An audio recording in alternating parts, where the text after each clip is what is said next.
നമസ്കാരം. പ്രധാന വാർത്തകൾ.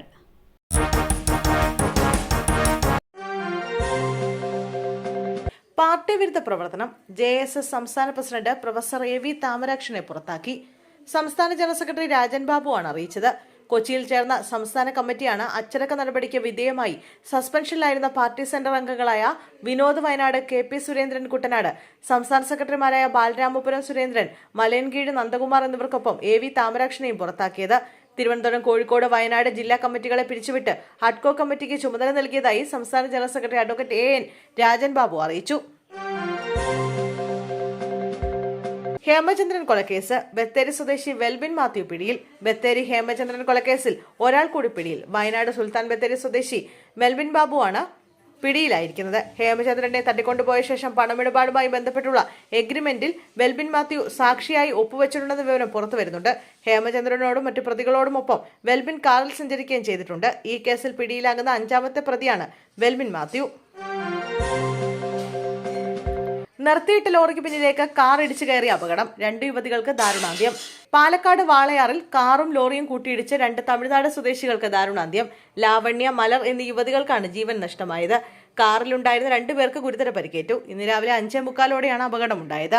വാളയാറിൽ നിർത്തിയിട്ടിരുന്ന ലോറിക്ക് പിന്നിൽ കാർ വന്നിടിക്കുകയായിരുന്നു. കാറിന്റെ ഇടതുഭാഗത്തുണ്ടായിരുന്ന 2 പേരാണ് മരിച്ചത്.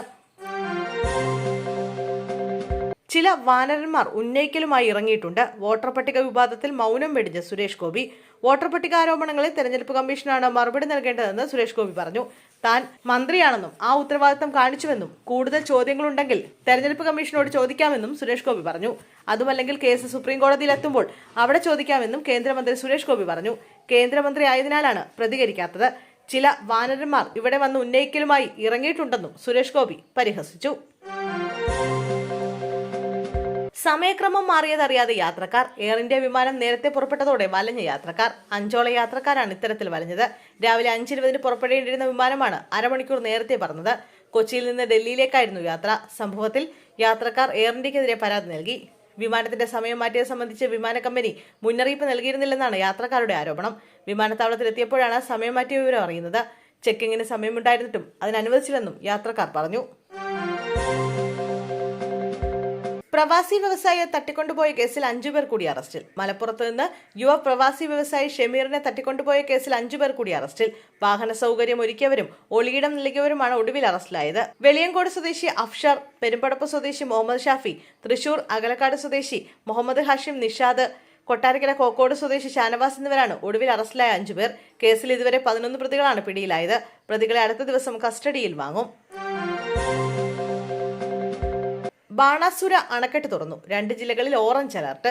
വയനാട് ബാണാസുര സാഗർ അണക്കെട്ട് തുറന്നു. ഡാമിന്റെ ഒരു ഷട്ടർ മാത്രമാണ് ഉയർത്തിയിട്ടുള്ളത്. ഷട്ടർ 10 സെന്റിമീറ്റർ ഉയർത്താനാണ് സംസ്ഥാന ദുരന്ത നിവാരണ അതോറിറ്റി KSEBക്ക് അനുമതി നൽകിയിട്ടുള്ളത്. നേരത്തെ രാവിലെ തുറക്കാനായിരുന്നു തീരുമാനം.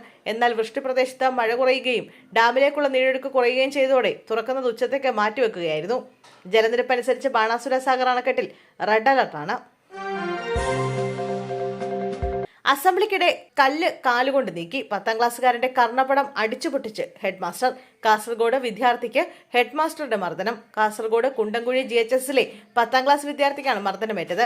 ഹെഡ്മാസ്റ്റർ വിദ്യാർത്ഥിയുടെ കർണപടം അടിച്ചുപൊട്ടിക്കുകയായിരുന്നു. അസംബ്ലിയിൽ നിൽക്കുമ്പോൾ ചരൽക്കല്ല് കാലുകൊണ്ട് നീക്കിയെന്ന കാരണത്താലാണ് കുട്ടിയെ അടിച്ചത്. അസംബ്ലി നടക്കുന്നതിനിടെ കുട്ടിയെ മുന്നിലേക്ക് വിളിച്ച് വിദ്യാർത്ഥികളുടെ എല്ലാം മുന്നിൽ വെച്ച് കോളറിൽ പിടിച്ചുവെന്നും ചെവി അടക്കി മുഖത്ത് അടിക്കുകയായിരുന്നുവെന്നും കുട്ടിയുടെ അമ്മ പറഞ്ഞു. കർണപടം പൊട്ടിയ 15-കാരൻ നിലവിൽ ചികിത്സയിലാണ്. ആലപ്പുഴ തോട്ടപ്പള്ളിയിൽ 54-കാരി മരിച്ച നിലയിൽ. ചെമ്പകപ്പള്ളി റംലത്തിനെയാണ് മരിച്ച നിലയിൽ കണ്ടെത്തിയത്. ഒറ്റയ്ക്കായിരുന്നു ഇവർ താമസിച്ചിരുന്നത്. 54 വയസ്സാണ് പ്രായം. കൊലപാതകമാണോ എന്നാണ് സംശയം. വീടിനുള്ളിൽ മുളകുപൊടി വിതറിയ നിലയിലായിരുന്നു. വീടിന്റെ അടുക്കള വാതിൽ ചവിട്ടി തുറന്ന നിലയിലാണ്. ഉപരാഷ്ട്രപതി സ്ഥാനാർത്ഥിയെ പ്രഖ്യാപിച്ചു. മഹാരാഷ്ട്ര ഗവർണർ CP രാധാകൃഷ്ണൻ NDAയുടെ ഉപരാഷ്ട്രപതി സ്ഥാനാർത്ഥി. BJP നേതൃത്വമാണ് രാധാകൃഷ്ണനെ NDAയുടെ സ്ഥാനാർത്ഥിയായി നിർദ്ദേശിച്ചത്. RSSലൂടെ വന്ന നേതാവിനെ തന്നെ ഉപരാഷ്ട്രപതി പദവിയിലേക്ക് നിയോഗിക്കുക എന്ന രാഷ്ട്രീയ തീരുമാനം കൂടിയാണ് ഇതിലൂടെ BJP നടപ്പിലാക്കിയിരിക്കുന്നത്. തമിഴ്നാട് BJPയുടെ അധ്യക്ഷനായിരുന്ന CP രാധാകൃഷ്ണൻ RSSലൂടെയാണ് രാഷ്ട്രീയ ജീവിതം ആരംഭിച്ചത്. ജനസംഘത്തിന്റെ നേതാവായിരുന്ന രാധാകൃഷ്ണൻ പിന്നീട് BJPയുടെ തമിഴ്നാട്ടിലെ പ്രധാന നേതാക്കളിൽ ഒരാളായി. കോയമ്പത്തൂരിൽ നിന്ന് ലോക്സഭയിലേക്ക് തെരഞ്ഞെടുക്കപ്പെട്ട CP രാധാകൃഷ്ണൻ നേരത്തെ ജാർഖണ്ഡ് ഗവർണറായിരുന്നു.